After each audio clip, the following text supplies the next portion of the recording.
Bem-vindos a esta análise aprofundada aqui no Papers em Pauta. Hoje vamos falar de algo que, nossa, está mudando tudo na tecnologia. Geração de código por inteligência artificial. Olá, é isso mesmo.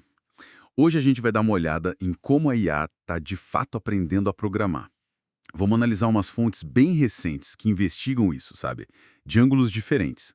Isso, como que ela transforma texto ou até imagem mesmo em código que funciona de verdade. Exato. Temos aqui material sobre 3 abordagens, né? Uma fonte, From Articles to Code, que, assim, testa se a IA consegue criar algoritmos direto de artigo científico.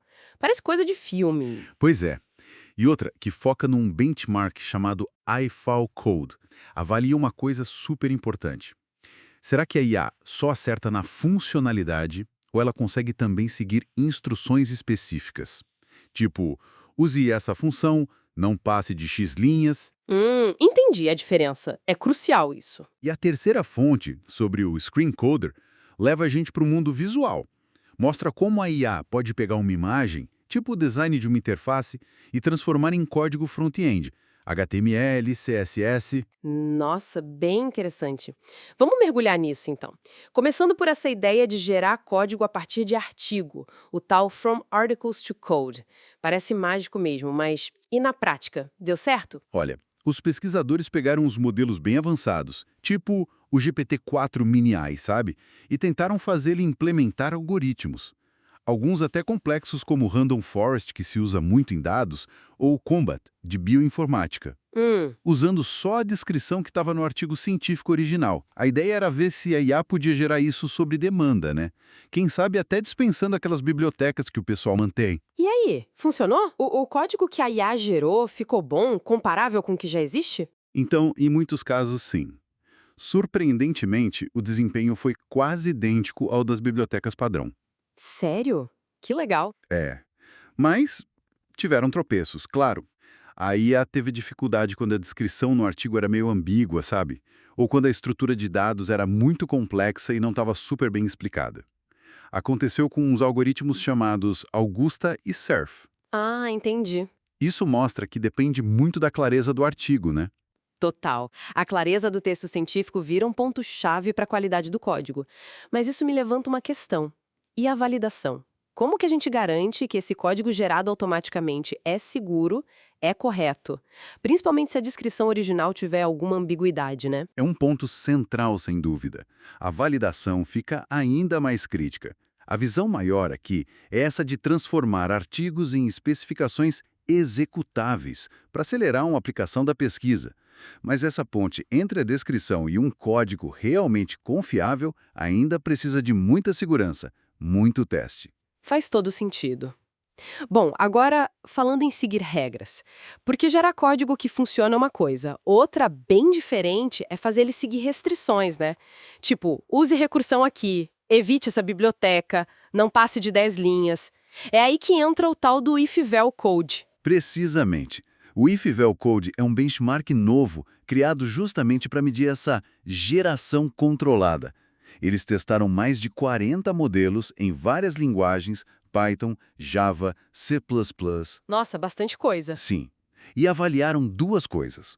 Se o código funciona, que eles chamam de correção, e se ele segue as instruções dadas, o controle. E qual foi a descoberta? Os modelos são bons em obedecer? Então, aí que tá. Existe uma lacuna bem grande. Os modelos são muito melhores em gerar código que funciona do que em seguir as restrições que você impõe. Hum. E uma coisa curiosa, modelos de código fechado, tipo das grandes empresas de IA, ainda se saem melhor nessa parte do controle. O estudo até sugere umas técnicas para melhorar isso, mas fica claro que ainda é um baita desafio. Ah, então quer dizer que, na prática, para tarefas que precisam seguir padrões rígidos de código ou otimizações específicas, ou usar só certas bibliotecas, a gente ainda precisa muito da supervisão humana, né? A IA pode até dar um primeiro rascunho, mas o ajuste fino continua sendo nosso. Exato. Esse controle fino é a fronteira atual. É o que falta para a IA virar uma ferramenta de programação realmente robusta para cenários mais complexos ou regulados. de texto para imagem. Transformar um design visual, sabe, um mockup de site ou aplicativo, em código HTML e CSS que funciona, como que o Screen Coder faz isso? Parece ainda mais complicado.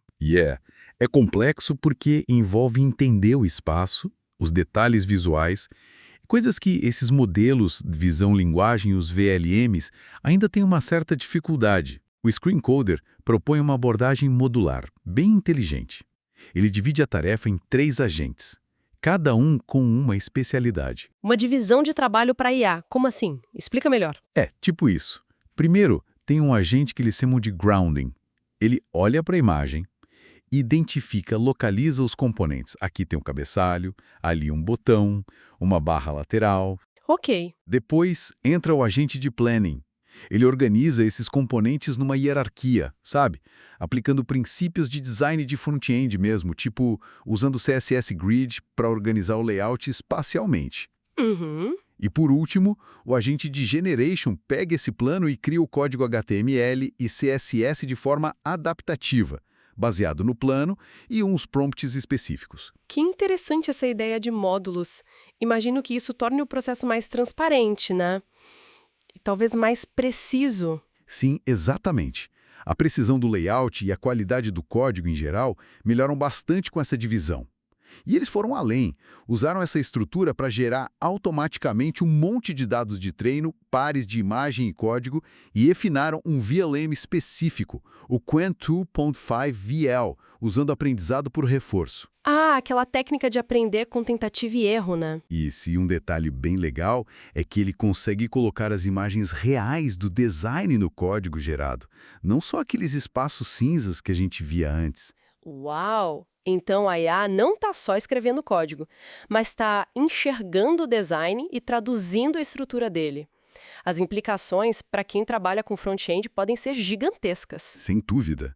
Automatizar essa etapa pode acelerar muito o ciclo todo de desenvolvimento. Bom, recapitulando rapidinho então. A IA está avançando muito na geração de código, vindo de fontes diferentes, artigo científico, instruções diretas, até de imagem, mas o controle fino, né, o como o código é gerado e se ele segue requisitos específicos, ainda são desafios bem importantes. Exato. E aquela ideia de primeiro estudo, de artigos científicos poderem se tornar diretamente executáveis, isso continua sendo algo muito instigante. Poderia democratizar o acesso e aplicação da ciência de um jeito que a gente ainda está só começando a imaginar. Fica aí a reflexão, né?